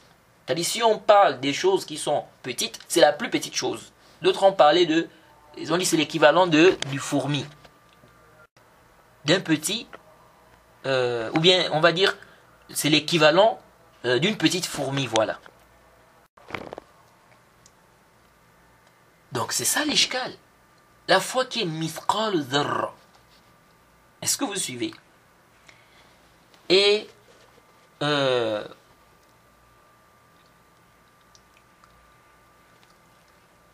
ici là, intabihu huna. Intabihu huna. Est-ce que le délaissement de la prière peut être classé dans les délaissements qui sont des preuves claires que la personne n'a pas de foi dans la foi. Elle n'a pas de foi, dans le cœur. Alors, intabihu. On avait vu, on a détaillé. Lorsqu'on a parlé, lorsqu'on expliquait les propos du Cheikh al-Islam dans la série de réfutation contre le frère Elenga, on a expliqué là-bas que le délaissement de l'attestation de foi, c'est une preuve que la personne n'a pas la foi. Quelqu'un qui délaisse l'attestation de foi, la personne n'atteste pas, on demande à la personne d'attester, la personne n'atteste pas, ça c'est une preuve claire que la personne n'a pas la foi. Parce que l'attestation de foi, il n'y a pas la paresse dans ça. Il n'y a pas la paresse dans ça. Jade, déjà, on sait que le prophète n'a pas jugé musulman celui qui n'atteste pas. Jade. Mais par rapport au délaissement, on peut expliquer clairement que celui qui délaisse l'attestation, il n'a pas la foi. Car la foi, Jade, si quelqu'un a la foi, cette personne ne peut pas refuser d'attester. Kef, lèche, pourquoi? Parce qu'en fait, l'attestation de foi, il n'y a pas la paresse dans ça. Il n'y a pas de paresse dans ça. Donc, si quelqu'un n'atteste pas, on demande à la personne d'attester, la personne n'atteste pas, la personne n'a pas la foi. C'est-à-dire, elle n'atteste pas sans excuse. Sans excuse. nous disons que la personne n'a pas la foi. Jade, quelqu'un va passer 15 minutes à parler, ou 1 heure de temps à parler, et puis la personne va nous dire qu'elle a la paresse de prononcer l'attestation de foi. Ça n'existe pas. Il n'y a pas de paresse dans ça. Donc, on ne peut pas concevoir qu'une personne délaisse l'attestation de foi et qu'elle nous dise qu'elle a la foi. Non. Le délaissement de l'attestation de foi, pour nous, c'est une preuve claire que la personne n'a pas la foi. Maintenant, il se peut que la personne ait un problème au niveau du tasdiq.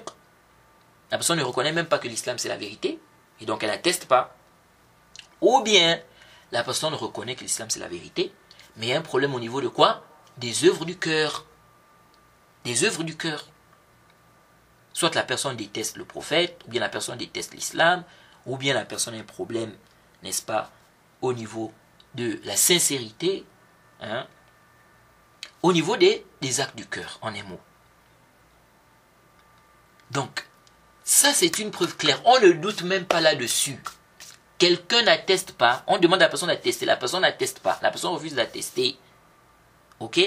Ou la personne n'atteste même pas, on demande à la personne d'attester, elle n'atteste pas. Nous disons que, ça dit sans excuse, hein, nous disons que ça prouve clairement que la personne n'a pas la foi dans son cœur. Jade, mais est-ce que la prière est dans la même catégorie? Parce que la prière, on peut très bien concevoir la paresse dans ça. On peut très bien concevoir la paresse, tout en reconnaissant le caractère obligatoire. Jade, parce que la prière, c'est 5 fois par jour, les frères. Et c'est du premier du mois d'Al-Muharram jusqu'au dernier jour du dernier mois, de Dhul-Hijjah. Ça, c'est pour les hommes. Bon, pour les femmes, il y a quand même le repos lorsqu'elles sont en menstru ou bien en période d'élochi. Mais pour les hommes, il n'y a pas de repos. Donc, chaque jour, tu dois prier. Du premier jour, du premier mois, jusqu'au dernier jour du dernier mois. Tu dois prier. Pendant 5, tu dois prier 5 fois par jour. 5 fois par jour. Donc, on peut facilement concevoir ici la paresse, la négligence dans ça. Parce que c'est 5 fois par jour. Donc, il y a des gens qui trouvent ça pénible. Il y a des gens qui trouvent ça pénible. Mais ils reconnaissent que c'est obligatoire. Vous voyez? Mais dans l'attestation de foi, est-ce qu'on peut concevoir ça? Quelqu'un va trouver que c'est pénible d'attester. Ou bien quelqu'un va trouver que, quand je dis pénible, c'est-à-dire que la personne en fait ressent de la paresse. Vous voyez? La personne voit que c'est un peu difficile. Vous voyez, 5 fois, tu pries Fajr, tu pries Zuhur, tu pries Asr, tu pries Maghrib, tu pries Aïcha. Vous voyez? Mais est-ce qu'on peut concevoir que quelqu'un trouve que vraiment, c'est-à-dire il voit qu'il y a une paresse de prononcer l'attestation de foi? Non. Vous voyez? Donc, la question qu'on doit se poser, est-ce que la prière entre dans la catégorie des choses dont le délaissement est la preuve claire que la personne n'a pas la foi? Nous disons non. La prière ne rentre pas dans cette catégorie-là. Ça ne rentre pas dans cette catégorie-là. Vous voyez? Et ici, là, lorsque Ibn al-Qayyim fait comprendre que celui qui sait qu'Allah a obligé la prière, il sait que s'il délaisse ça, il sera châtié. Lorsqu'il fait comprendre que celui-là ne peut pas délaisser la prière, ça ce n'est pas sahih. Lorsqu'il fait comprendre que celui qui croit que la prière est obligatoire, et que s'il délaisse la prière, il sera châtié, que celui-là ne peut pas délaisser la prière en persistant, il faut bien préciser ça, parce que Ibn Qayyim ici parle de celui qui persiste. Ce n'est pas celui qui a délaissé une seule prière. Comme certains là qui ont rendu mécréant même celui qui délaisse une seule prière. Ibn al-Qayyim parle ici de celui qui persiste, ici là. Donc il persiste à délaisser la prière en fait. Alors ça, ce n'est pas sahih. Et on peut donner un exemple, parce que ça c'est un argument rationnel. On peut donner aussi un exemple, Jade, rationnel. Les gens qui consomment la drogue aujourd'hui, ou bien les cigarettes, les gens qui consomment les cigarettes, ou bien les drogues, vous pensez que tous ceux qui consomment les cigarettes là, les drogues, ils ne savent pas que c'est dangereux pour la santé, ils ne savent pas que c'est nuisible pour la santé. Ils savent, Jade, ils savent.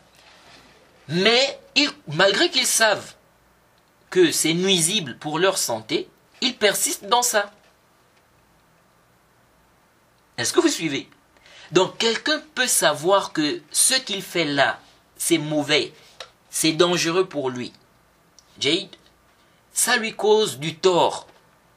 Mais il persiste à faire cela. Ça arrive ou pas? Ça arrive. L'exemple que je viens de donner, quelqu'un sait que la cigarette est nuisible, mais il continue à consommer de la cigarette. Pourquoi? Parce que la passion a pris le dessus. Vous voyez, mais il sait que c'est nuisible pour sa santé. Il sait que ce n'est pas bien. Vous voyez? Le zina. Il y a des gens qui font, il y a des gens qui, j'allais dire, il y a des gens qui font le zina, qui forniquent, qui font le zina. Ils savent que c'est haram. Ils savent que ce qu'ils font là, ce n'est pas bien. Et qu'ils sont susceptibles d'être châtiés s'ils ne se repentent pas. Ils savent ça. Mais la passion. La passion. Ceux qui délaissent le jeûne. Ceux qui délaissent le jeûne là. Beaucoup des gens aujourd'hui vont dire que celui qui délaisse le jeûne, il ne sort pas de l'islam tant qu'il reconnaît le caractère obligatoire. Donc il y a des gens qui délaissent le jeûne. Ils savent que c'est obligatoire de jeûner. Mais ils délaissent le jeûne de Ramadan. Vous voyez. Ils connaissent même que s'ils ne jeûnent pas, ils sont susceptibles d'être châtiés. La zakat, c'est la même chose. Il y a des gens qui sont riches, qui ont l'argent. Ils ne donnent pas la zakat. Pourtant, ils sont riches. Ils ont beaucoup d'argent. Mais ils ne donnent pas la zakat. Pendant des années comme ça, ils ne donnent pas la zakat. Ils ne donnent pas la zakat. Mais il sait que la zakat est obligatoire. On dit quoi? Celui-là n'a pas la foi. Il ne peut pas persister à délaisser la zakat. Il a les moyens, il a les capacités. Rien n'empêche qu'il donne la zakat.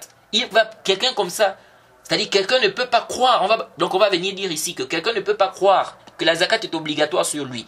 Et puis, il a les moyens, il a les capacités de donner la zakat. Il a les moyens.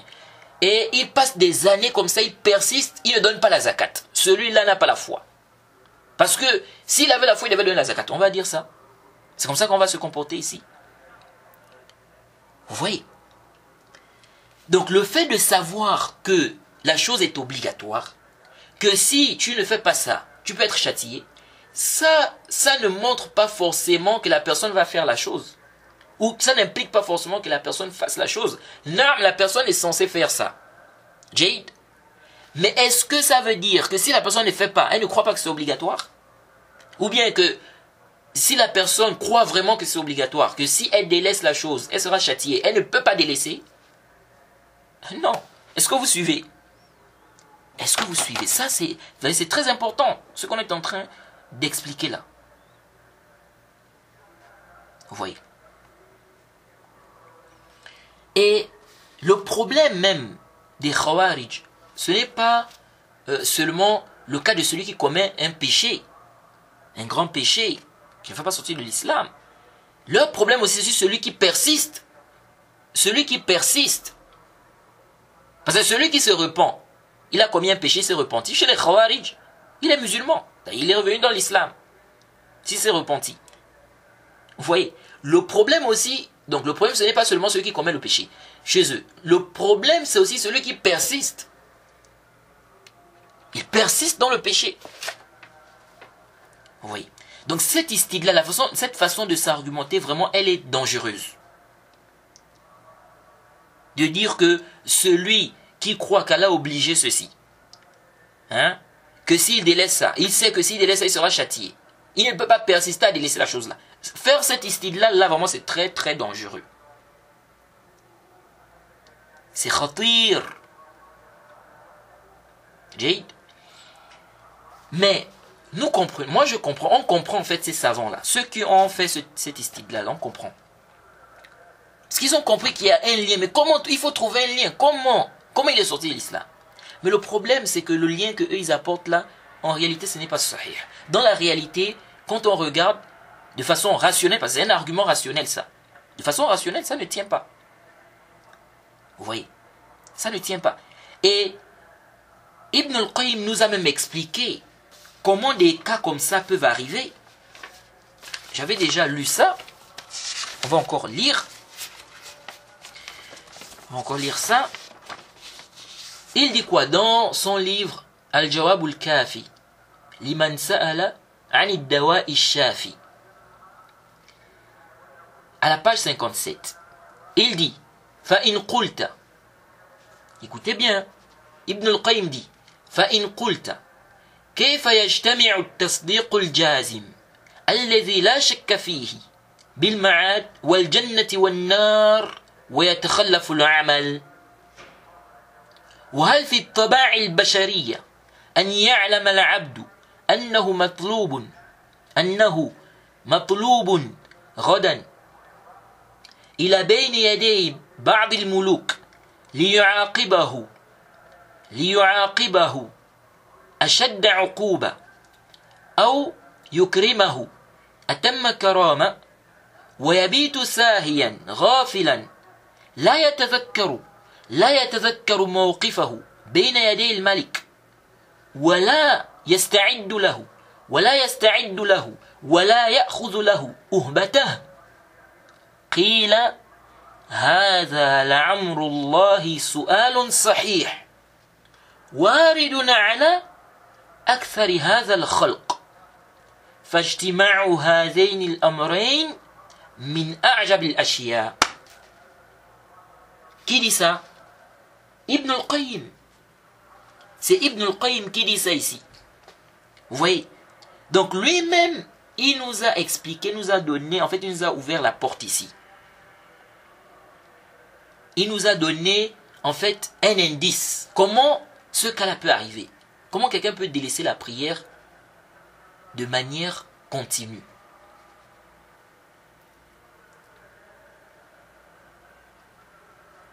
Alors, je ne sais pas si lui-même, il a fait attention à cela, mais c'est comme s'il n'a pas fait attention. Vous voyez? Parfois, un savant peut dire quelque chose, mais il ne se rend pas compte que ce qu'il est en train de dire là, ça réfute en fait une position qu'il a eue dans telle ou telle question. Est-ce que vous voyez? Ça peut arriver parce que c'est un être humain. C'est un être humain, il peut oublier, il peut se tromper, il peut ne pas faire attention à quelque chose. C'est comme ça. C'est comme ça.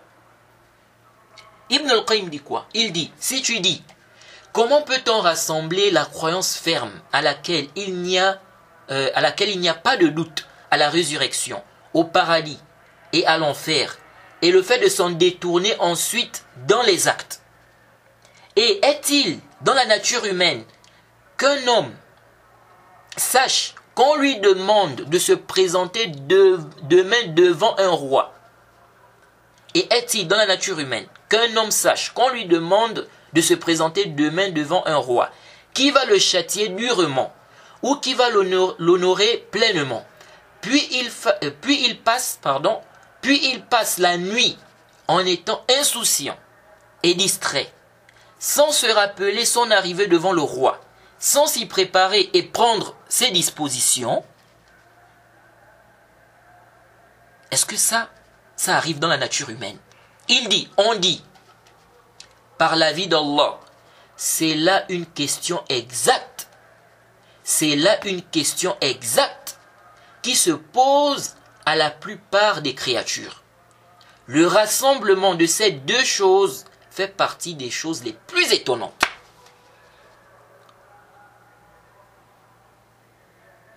Donc, il sait que le roi va le châtier demain.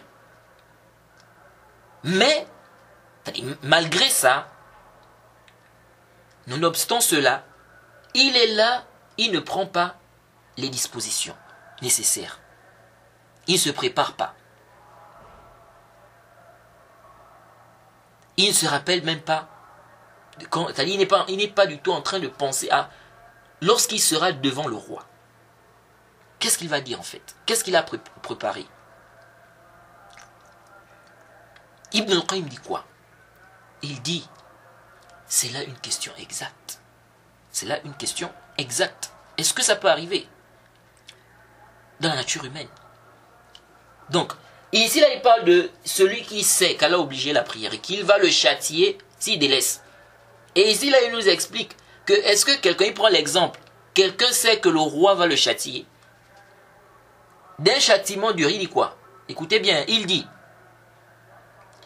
comment peut-on rassembler la croyance ferme? Parce que même en bas là il va parler de ça. Parce qu'il va dire quoi ici? Il va dire, il dit, ولا تصغي إلى كلام من ليس له خبرة ولا علم بأحكام القلوب وأعمالها وتأمل في الطبيعة بأن يقوم بقلب العبد إيمان بالوعد والوعيد والجنة والنار وأن الله فرض عليه الصلاة وأن الله يعاقبه معاقبة على تركها وهو محافظ على الترك في صحته وعافيته وعدم الموانع المانعة له من الفعل وهذا القدر هو الذي خفي على من جعل الإيمان مجرد التصديق وإن لم يقارنه فعل واجب ولا ترك محرم وهذا من أمحل المحال أن يقوم بقلب العبد إيمان جازم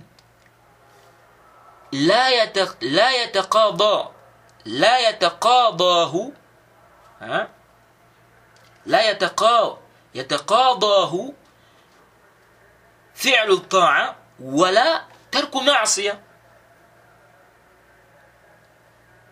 جيد.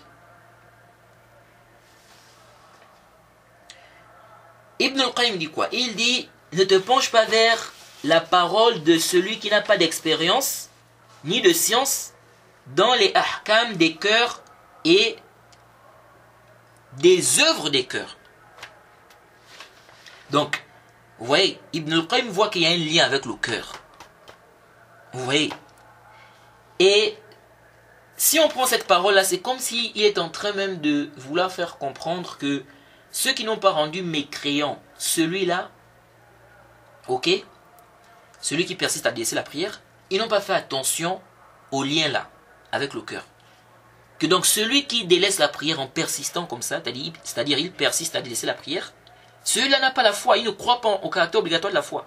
Donc selon lui. Alors, sauf qu'ici, est-ce que Ibn al-Qayyim, lorsqu'il dit ça, il veut dire que les savants qui n'ont pas rendu mécréant celui qui délaisse la prière ou celui qui persiste à délaisser la prière, parmi les savants de la Sunna, ils n'ont pas d'expérience ni de science en ce qui concerne les ahkam des cœurs et des œuvres du cœur? Ce qui est apparent, Ibn al-Qayyim ne vise pas les savants de la Sunna avec cette parole-là. Parce que juste avant, il a mentionné que la position de l'imam Malik, de l'imam Shafi'i et de Ibn Battah, c'est qu'ils ne rendent pas mécréant celui qui a délaissé la prière. Lui-même, Ibn al-Qayyim mentionne ça dans le livre ici. Vous voyez? Il a mentionné ça comme étant leur position. Donc on va dire quoi? Que Ibn al-Qayyim voit que l'imam Shafi'i, l'imam Malik, Ibn Battah, ils n'ont pas compris, n'est-ce pas? Ils ne connaissent pas, eh bien, ils n'ont pas d'expérience, ils n'ont pas de science concernant les ahkam des cœurs et les œuvres des cœurs. ce qui est apparent, Ibn al-Qayyim ne vise pas ces savants-là. Parce qu'il a cité cet avis-là, il a cité ça à la page 30 du livre. Il mentionne à la page 30 du livre que l'imam Malik, l'imam Shafi'i, Ibn Battah ne rendent pas mécréant celui qui a délaissé la prière. Vous voyez. Ce qui est apparent aller le plus savant, c'est qu'Ibn al-Qayyim ici vise les Murji'a. Il vise les Murji'a. Jade. Allez le plus savant. Et même si on suppose qu'il vise les savants comme l'imam Malik, l'imam Shafi'i, c'est batil. C'est complètement batil parce que Malik, Shafi'i, comment on va dire qu'ils ne connaissent pas, ils n'ont pas d'expérience en ce qui concerne les ahkam des cœurs et des œuvres des cœurs. Donc ensuite il dit ici que le serviteur ne peut pas avoir donc la foi en la promesse, aux menaces, au paradis, à l'enfer, et qu'Allah a obligé sur lui la prière, qu'il va le châtier s'il délaisse la prière, et puis il persiste à délaisser la prière, alors qu'il est en bonne santé. Vous voyez. Et il n'y a aucune chose qui empêche, qu'il accomplisse la prière. Il dit, cet aspect-là, c'est ce qui a échappé à ceux qui ont considéré que la foi, c'est la simple approbation. Même si ce n'est pas accompagné d'un acte obligatoire ou d'un délaissement, d'un interdit. Il dit ça fait partie des choses les plus impossibles. Qu'il y ait dans le cœur du serviteur la foi, une foi ferme, et puis ça n'implique pas un acte d'obéissance, ni un délaissement d'un péché. Effectivement, celui qui croit que la foi c'est la simple approbation, qui n'est pas accompagné d'un acte obligatoire ou d'un délaissement d'un interdit, ça c'est clair que sa parole est complètement baroutée. La foi ce n'est pas la simple approbation. La foi ce n'est pas la simple approbation. La foi ce n'est pas la simple approbation. Et ici là, ça montre que Ibn al-Qayyim ici vise qui? Les Murji'a. Parce que ce sont les Murji'a qui disent que la foi c'est la simple approbation. Parce que Ibn al-Qayyim en fait dans le livre, il a réfuté ceux qui ne rendent pas mécréants, ceux qui laissent sa prière. Et il a réfuté aussi les Murji'a. Parce que les Murji'a aussi ne rendent pas mécréants, ceux qui laissent sa prière. On avait déjà vu ça. Donc il les a aussi réfutés. Vous voyez. Donc, ici là, il fait comprendre que celui qui croit donc au paradis, aux promesses, aux menaces, à l'enfer, qu'Allah a obligé sur lui la prière, que s'il délaisse la prière, il sera châtié, il ne peut pas persister à délaisser la prière, il est en bonne santé et tout. Mais Ibn al-Qayyim ici, il a évoqué un point qui vient répondre. Vous voyez. Il dit, si tu dis, comment peut-on rassembler, c'est-à-dire qu'il vient répondre à ceux qu'il a évoqué comme Ishkal. Il dit, si tu dis, comment peut-on rassembler la croyance ferme à laquelle il n'y a pas de doute à la résurrection, au paradis et à l'enfer, et le fait de s'en détourner ensuite dans les actes?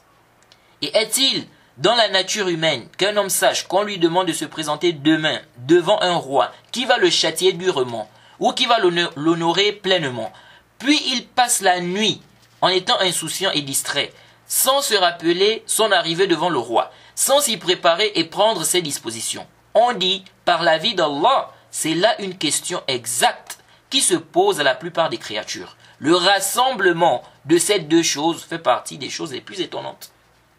Donc Ibn al-Qayyim en fait n'a pas vu que c'est impossible, mais il a vu que ça fait partie des choses les plus étonnantes. Vous voyez. À la suite, qu'est-ce qu'il dit? Il dit, هذا التخلف له عدة أسباب أحدها ضعف العلم ونقصان اليقين ومن ظن أن العلم لا يتفاوت فقوله من أفسد الأقوال وأبطلها وقد سأل إبراهيم الخليل ربه أن يريه إحياء الموتى عيانا بعد علمه بقدرة الرب على ذلك ليزداد طمأنينة ويصير المعلوم غيبا شهادة. وقد روى أحمد في مسنده عن النبي صلى الله عليه وسلم أنه قال ليس المخبر كالمعاين وإذا اجتمع إلى ضعف العلم وعدم استحضاره أو غيبته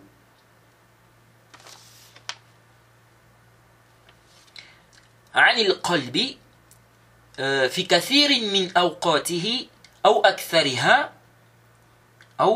أكثرها لاشتغاله بما يضاده، وانضم إلى ذلك تقاضي الطبع وغلبات الهوى واستيلاء الشهوة وتسويل النفس وغرور الشيطان واستبطاء الوعد وطول الأمل ورقدة الغفلة وحب العاجلة ورخص التأويل وإلف العوائد، فهناك لا يمسك الإيمان إلا الذي يمسك السماوات والأرض أن تزولا. فهناك لا يمسك الإيمان إلا الذي يمسك السماوات والأرض أن تزولا. وبهذا السبب يتفاوت الناس في الإيمان والأعمال حتى ينتهي إلى أدنى مثقال ذرة في القلب. وجماع هذه الأسباب يرجع إلى ضعف البصيرة والصبر. Ça c'est Ibn al-Qayyim qui dit ça ici. Il dit, ce manquement au niveau des actes a plusieurs causes. L'une de ces causes est la faiblesse de science et de la certitude. Donc la certitude est là, mais c'est faible. Il dit, celui qui pense qu'il n'y a pas de disparité dans la science, sa parole fait partie des plus mauvaises paroles et des plus fausses. Ibrahim le Khalil a demandé à son Seigneur de lui montrer comment fait-il revivre les morts après sa connaissance que le Seigneur en est capable. Ceci afin d'augmenter sa sérénité et que ce qui étaient connus mais pas visibles deviennent visibles. Ahmed a rapporté dans son Musnad que le prophète a dit, celui qui reçoit l'information n'est pas comme celui qui voit. Si à la faiblesse de la science vient s'ajouter le fait de ne pas s'en rappeler ou son absence dans le cœur en de nombreux moments, donc parfois il peut ne pas se souvenir. Vous voyez, celui qui délaisse sa prière, pendant qu'il délaisse sa prière, le moment où il délaisse sa prière là, il n'est pas en train de penser au châtiment qu'il peut subir pour ce qu'il est en train de faire. Même celui qui fait le zina, parfois il peut faire le zina. Au moment où il fait le zina, il ne pense pas au châtiment qu'il peut subir. Vous voyez. Mais il sait que c'est haram. Celui qui délaisse le jeûne, il ne pense pas au châtiment au moment où il peut délaisser le jeûne et il ne pense pas au châtiment qu'il peut subir pour avoir délaissé le jeûne, au moment où il délaisse le jeûne. C'est le châtiment qu'il va subir, n'est-ce pas, s'il meurt comme ça. Vous voyez. Mais il sait que le jeûne est obligatoire. Donc il dit, ceci afin d'augmenter sa sérénité et que ce qui était connu mais pas visible devienne visible. On a déjà lu ça. Donc il dit, si à la faiblesse de la science vient s'ajouter le fait de ne pas s'en rappeler et son absence dans le cœur en de nombreux moments ou la plupart du temps en raison du fait qu'on se préoccupe de ceux qui s'y opposent, et si on ajoute encore à cela les exigences de la nature, la domination des passions, l'emprise des désirs, le fourvoiement de l'âme, la tromperie de Shaitan, le fait de trouver lointaine la promesse, les espérances lointaines, l'insouciance, l'amour de ce bas monde, les permissions tirées des fausses interprétations, l'accoutumance, les habitudes aux avantages, si ces choses sont présentes, ne retient la foi que celui qui retient les cieux et la terre de disparaître. C'est pour cela que les gens diffèrent dans la foi et les œuvres jusqu'à parvenir au plus bas atome de foi dans le cœur. Mais l'ensemble de ces causes revient à la faiblesse de clairvoyance et de patience. Fin de citation. Vous voyez, donc, il y a des gens comme ça, quelqu'un va délaisser la prière, il est là, il mange, il boit, il sait que le paradis existe, l'enfer existe. Il est rentré dans l'islam, il croit tout ce qui est dans l'islam. Il se peut même que parfois il lise le Coran, il fait des azkars, il fait des doigts, des invocations, etc. Mais il ne prie pas, il ne jeûne pas, il ne donne pas la zakat, il n'a pas fait le hajj, il est là seulement.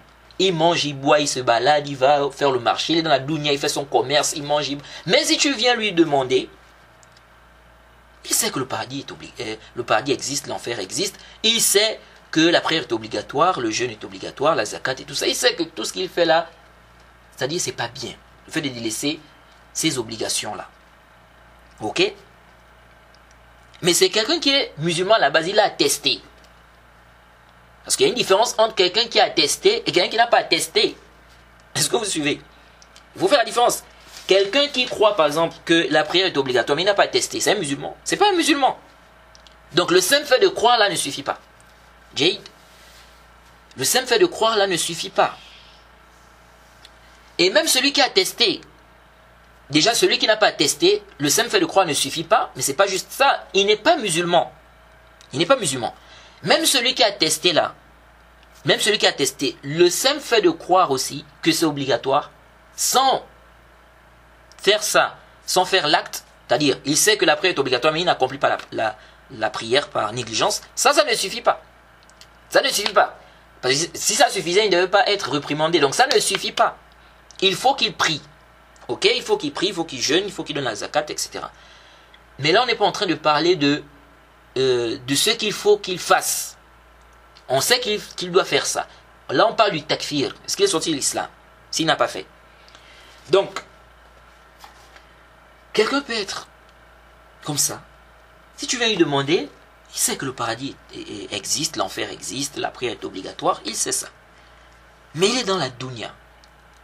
Il est beaucoup concentré dans la dunya. Le marché, il est là, il fait son commerce, etc., etc. Il y a des gens comme ça. Vous voyez. Mais il sait que c'est obligatoire, il est obligatoire de prier. Il y a même d'autres, c'est quand le ramadan arrive, qui commence un peu à accomplir la prière, qui commence à jeûner. Il y a des gens qui vont dire, non, ne te fatigue pas. Il ne faut même pas prier et jeûner là. Oh, comment il ne faut pas prier et jeûner? Il a commencé à accomplir la prière, il faut même encourager celui-là. Vous voyez. Il a commencé à prier. Il commence à jeûner. Il faut encourager celui-là. Jade. Donc, il y a des choses comme ça, la dunya, le manque de science, ou bien on va dire la faiblesse dans le ilm, la faiblesse dans la certitude. Ça, c'est parmi les causes qui font que quelqu'un va se retrouver dans de telles situations. Va délaisser la prière. Donc, venir dire que celui qui croit que c'est obligatoire, que s'il délaisse, Allah va le châtier.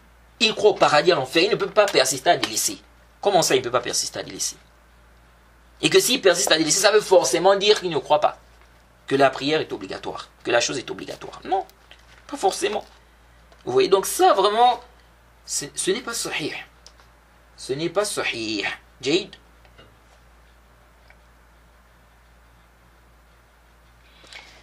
Donc, voilà ce que je voulais rappeler ici. Ce cours est vraiment long. Hein. Voilà ce que je voulais rappeler par rapport à la parole d'Ibn al-Qayyim. J'espère que je n'ai rien oublié. Donc Ibn al-Qayyim ici a vu le lien. Vous voyez, il a vu le lien. Et vous savez, souvent il parle de la foi ferme. Approbation ferme. Mais qu'en est-il d'une foi qui est daïf? Vous voyez. Qu'en est-il d'une foi qui est daïf, qui est faible? Vous voyez. Donc celui qui a délaissé la prière là, expliquez-nous, le problème est à quel niveau? On a vu que dire que le problème est au niveau du tasdiq, qu'il ne croit pas que la prière est obligatoire, on a vu que ça ne tient pas en réalité. Donc où se trouve le problème? Expliquez-nous. C'est quoi le problème? Il y a un problème au niveau des œuvres du cœur? Citez-nous où se situe le problème. Il a détesté Allah et son messager. Il n'y a pas la vénération, il n'y a pas le respect. Expliquez-nous. Vous voyez.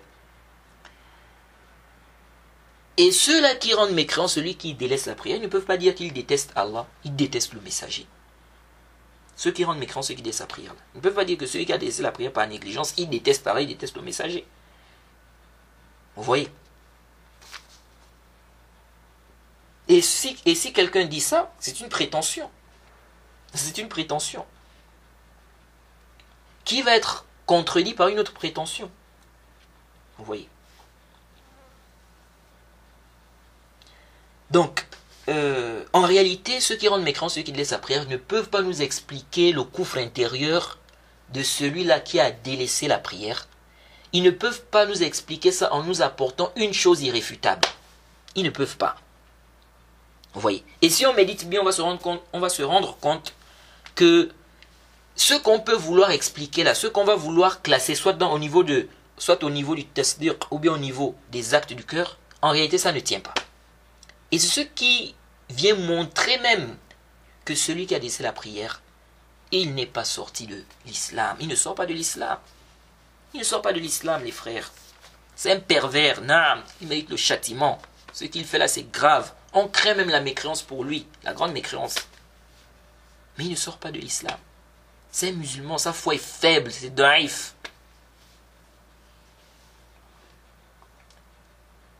C'est ça. C'est ce qu'il faut comprendre. Oui. Mais dire aux gens que celui qui laisse la prière sort de l'islam, et on ne comprend pas comment il sort de l'islam. Comment? C'est-à-dire, sa foi, sa mécréance intérieure là, sa foi est annulée comment? Sa mécréance intérieure là, c'est comment? C'est pourquoi j'avais vu même quelqu'un qui avait dit, une fois il dit, ça c'est quelle façon étrange de sortir de l'islam. C'est-à-dire, on ne comprend pas où se trouve la mécréance intérieure. Vous voyez? Alors certains savants essaient d'expliquer, comme Ibn al-Qayyim, le Cheikh Ibn Uthaymin, le Cheikh al-Islam.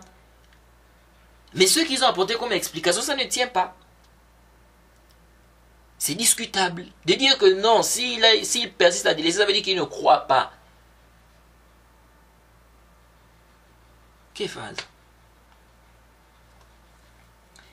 c'est pourquoi Sahih,